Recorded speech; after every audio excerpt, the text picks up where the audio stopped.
झारखंड में आगामी विधानसभा चुनाव से पहले भारतीय जनता पार्टी बीजेपी और झारखंड मुक्ति मोर्चा जेएमएम के बीच चुनावी मुकाबला तेज हो गया है। बीजेपी ने अपने चुनावी मैनिफेस्टो में महिलाओं को आकर्षित करने के लिए गोगो दीदी योजना की घोषणा की है। इस योजना के तहत महिलाओं को आर्थिक सहायता दी जाएगी और इसके लिए फॉर्म भरवाने की प्रक्रिया भी शुरू हो चुकी है। हालांकि जेएमएम ने इस योजना पर आपत्ति जताई है और इसे चुनावी आचार संहिता का उल्लंघन मानते हुए चुनाव आयोग से कार्रवाई की मांग की है। मुख्यमंत्री हेमंत सोरेन ने भी सभी जिलों के उपायुक्तों को इस मामले में कार्रवाई करने और मुकदमा दर्ज करने के आदेश दिए हैं। बीजेपी की इस पहल का मुकाबला करने के लिए जेएमएम ने अब जेएमएम सम्मान योजना लाने की घोषणा की है। जेएमएम ने चुनाव आयोग से इस योजना को लागू करने की अनुमति मांगी है, जिसमें महिलाओं को हर महीने 2,500 रुपये और साल में 30,000 रुपये देने का वादा किया गया है। जेएमएम ने ये स्पष्ट किया है कि अगर गोगो दीदी योजना के तहत फॉर्म भरवाने की प्रक्रिया नहीं रोकी गई, तो वे भी अपनी योजना के लिए फॉर्म भरवाना शुरू कर देंगे। आज 2024 को इलेक्शन कमीशन के द्वारा एक पत्र जारी किया गया था, जो प्रेस नोट के रूप में जारी किया गया था और उसमें बिल 1 के धारा 123 के आधार पर अगर किसी भी राजनीतिक दल के द्वारा ऐसा कोई कार्य किया जाता है या ऐसा कोई प्रलोभन आम मतदाता को दिया जाता है, तो वो जनप्रतिनिधित्व अधिनियम के तहत कानूनन अवैध होगा। और उसी सिलसिले में आज हम लोग चुनाव आयोग के पास आए हुए थे और हम लोगों ने अपनी बातें रखी और हम लोगों ने जो मेमोरेंडम उनको दिया है, जो पत्र दिया है आयोग को, उसमें हम लोगों ने ये मांग की है कि जेएमएम सम्मान योजना हम लोग लागू करना चाहते हैं और उस योजना को आप अनुमति प्रदान करें। चूंकि ये जो 2/5/2024 को जो पत्र दिया गया था, उस पत्र के हिसाब से वो बिना आपके अनुमति के वो लागू नहीं हो सकता है। और वो ये सम्मान योजना है जो जिसका अनुमति हम लोगों ने आयोग से मांगने का काम किया है। लेकिन जो बातें हम लोगों के सामने रखी गई है, वो स्पष्ट रूप से कहा गया कि इस विषय में हम लोग विचार करेंगे और ये जो पत्र जारी किया गया था, ये प्रेस नोट था और इस पर अभी हम तुरंत कोई भी निर्णय नहीं ले सकते। तो आप जैसे और लोग जो भारतीय जनता पार्टी के द्वारा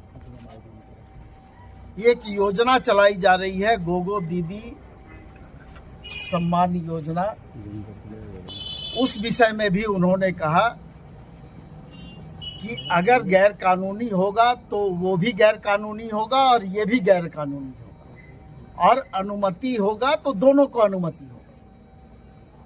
तो इसलिए स्पष्ट रूप से जो योजना भारतीय जनता पार्टी के द्वारा चलाई जा रही है और जो फॉर्म हम लोगों के पास उपलब्ध है,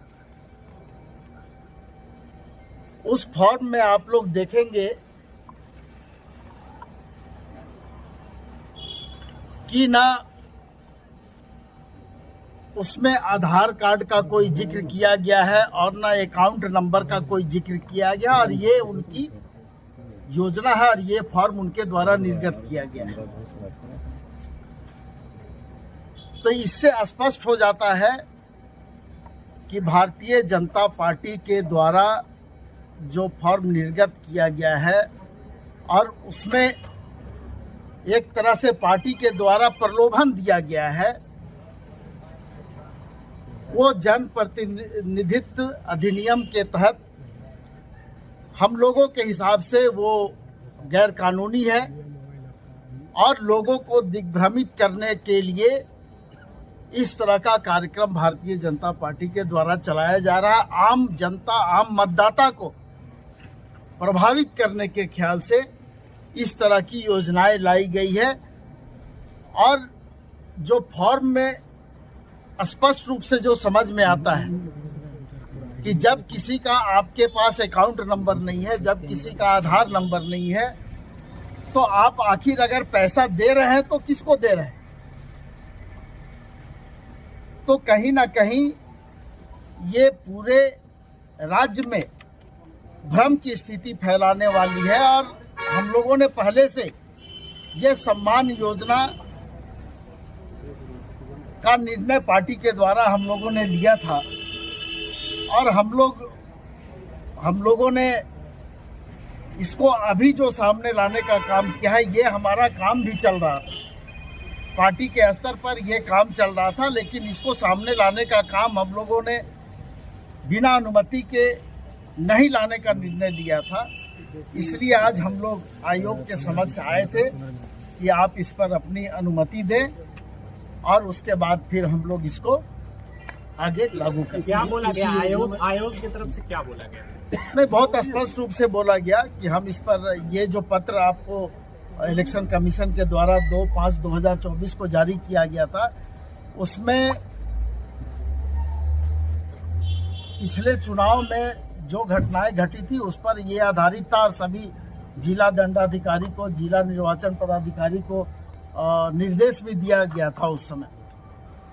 अब वो लोग अपने स्तर से इस पर कार्रवाई कर रहे हैं, लेकिन आयोग इस पर बहुत जल्द निर्णय लेगा और फिर आप लोगों को इस पर बताएंगे।